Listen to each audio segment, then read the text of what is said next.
தேசிய தலைவர் மாவீரன் விடுதலை புலி இயக்கத்தை கண்டு இலங்கையிலே தமிழ் இனத்துக்காக ஒரு தனி ஈழத்தை பெற வேண்டும் என்பதற்காக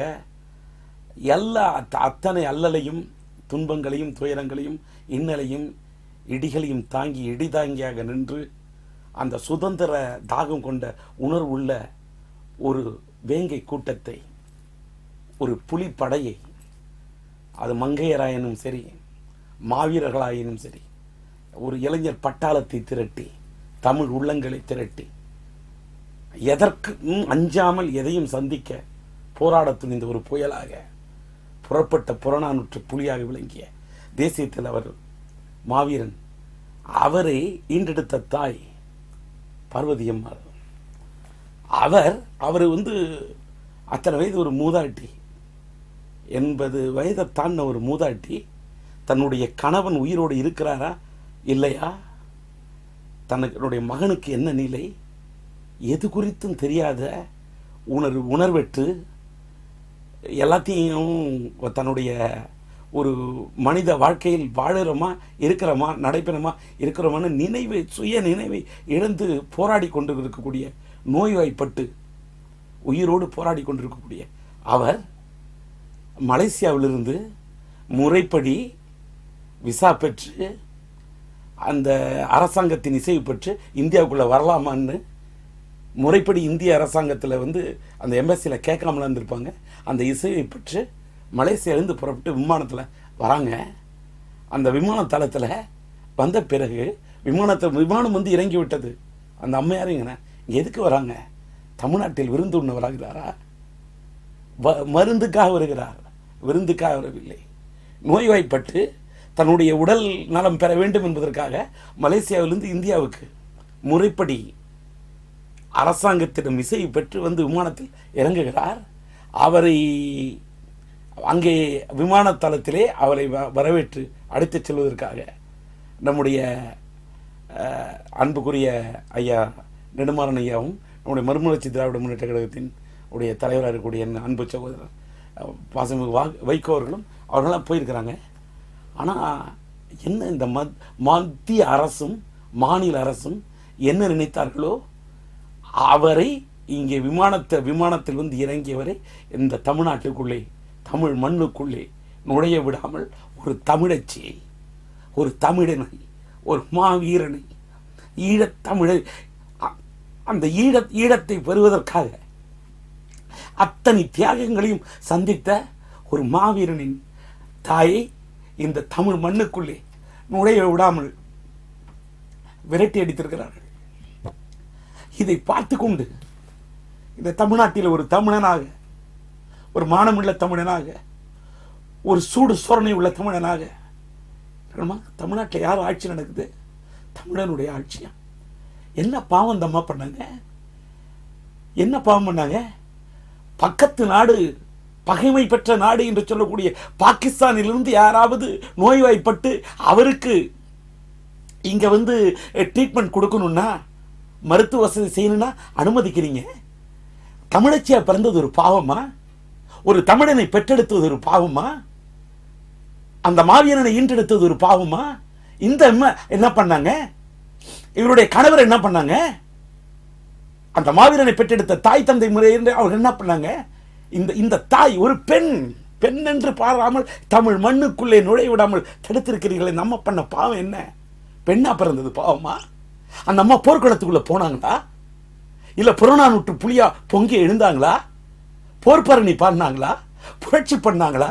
புயலா எழுந்து வீசினாங்களா? ஆயுதம் ஏந்தி போராடினாங்களா? ஆளை கடத்தினாங்களா? அணு ஆயுதத்தை கையில ஏந்தி போராடினாங்களா? என்ன பாவம், என்ன தப்பு பண்ணாங்க? இவர்கள் என்ன தவறு? இதை தண்டிக்கலாமா? அந்த அம்மா விரட்டி அனுப்பலாமா? அவங்க என்ன இங்க எதுக்கு வந்தாங்க? அவங்க புரட்சியை பரப்ப வந்தாங்களா? போராட்டத்துக்கு வந்தாங்களா? அவர்கள் எதை பரப்ப வந்தார்கள்? சொல்லுங்க. இந்த மண்ணுக்குள்ள அவங்க எந்த விதையை தூவி அந்த அம்மா என்ன போராட்டம் நடத்த போறாங்க? யாரை தூண்டி விட போறாங்க? என்னையா ஒரு பெண்ணுன்னு பார்க்க மாட்டீங்களா?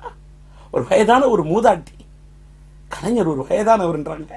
ஒரு மனிதனைய வேண்டாமா? மத்திய அரசுக்கு மனித நேயம் இல்லாமல் இருக்கட்டும்,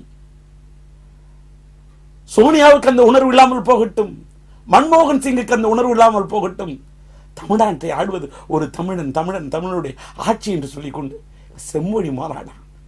ஐயோ, எவ்வளவு வேதனையா இருக்கியா? எதுக்கியா செம்மொழி மாநாடு?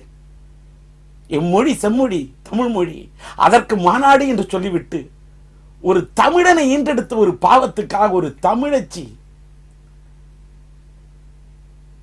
நம்ம ஒரு அவ்வளவு தள்ளாடி அங்கேருந்து மலேசியிலிருந்து வரதே கஷ்டப்பட்டு அங்கேருந்து இங்க வந்திருக்கிறாங்க.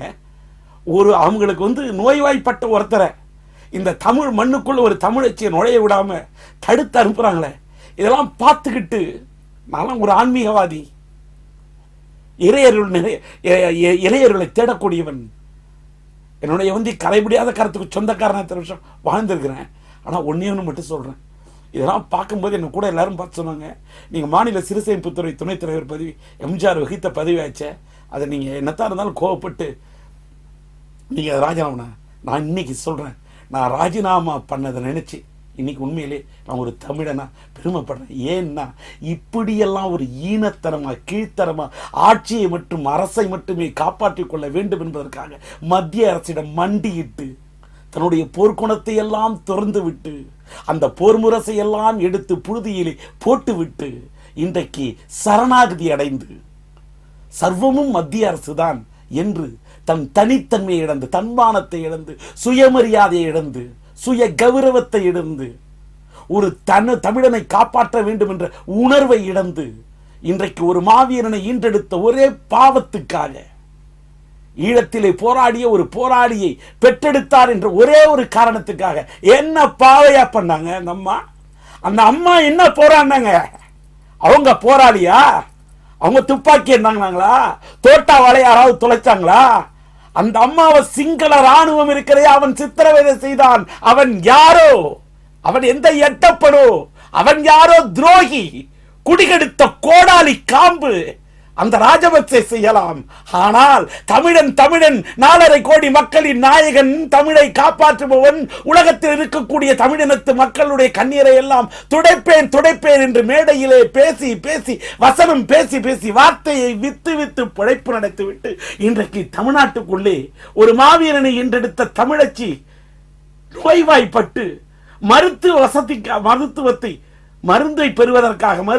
பெறுவதற்காக அந்த அம்மாவை இங்க அழைச்சிட்டு அவங்களுக்கு ஒரு ட்ரீட்மெண்ட் கொடுக்கணும்னா கூட இல்லாம அந்த அம்மா விரட்டி அடிக்கிறீங்களே, இதெல்லாம் முறையா? தமிழ்நாட்டில் நடக்குது தமிழனுடைய ஆட்சியா? நாடு தாங்குமா? இது நாடா? தமிழ்நாடா? இல்லை, உணர்வற்ற ஒரு காடா? இதுல ஒரு செம்மொழிக்கு மாநாடா? வெட்கக்கேடையா, வேதனையாக இருக்கிறது. தமிழன் என்று சொல்லிக்கொள்ளவே வேதனைப்படுகிறேன். இதுல அங்க காவல்துறைக்கு செய்தி எங்கிருந்து கிடைத்தது கேட்கிறேன். எனக்கு ஒரு ஆதங்கம். அவர்கள் அந்த அம்மையாரை இங்கிருந்து வரவழைக்கிறோம் என்று சொன்னால் அத்தனை தமிழர்களையும் ஒன்று திரட்டி, உணர்வுள்ள தமிழர்கள், நான் மானங்கட்ட தமிழர்களை பற்றி பேசவில்லை, உணர்வுள்ள தமிழர்கள் எல்லாம் ஒன்றாய் திரண்டு நிற்போம் என்று நாம் விமான நிலையத்தின் வாசலில் நின்றிருந்தால் இவர்களால் அந்த விமானத்தை திருப்பி அனுப்பி இருக்க முடியுமா? ஆனால் மறுமலர்ச்சி திராவிட முன்னேற்ற கழகத்தின் தலைவராயிருக்கக்கூடிய பாசமிகு சகோதரர் வைகோ அவர்களை காவல்துறை அவரை நடத்திய விதத்தை பார்க்கும் போது ஒரு தமிழ்நாட்டிலே ஒரு தமிழர் என்ற முறையில் வெட்கப்படுகிறேன், வேதனைப்படுகிறேன். ஆனால் இவை எல்லாவற்றையும் இறைவன் பார்த்துக் கொண்டிருக்கிறார். இது அத்தனைக்கும் தமிழ்நாட்டில் சென்ட் ஜார்ஜ் கோட்டையை மாற்றிவிட்டு புதியதாக கோட்டையை எழுப்பிவிட்டோம் என்று இன்றைக்கு பேசிக் கொண்டிருக்கிறாரே கலைஞர், கொள்கை முடக்கம் செய்து கொண்டிருக்கிறாரே இந்த கலைஞர், இவர் செய்திருக்கக்கூடிய இந்த தமிழின துரோகத்துக்கான பதிலை கலைஞர் பதில் சொல்லியே தீர வேண்டும். தமிழ் தாய் வரை மன்னிக்க மாட்டார்.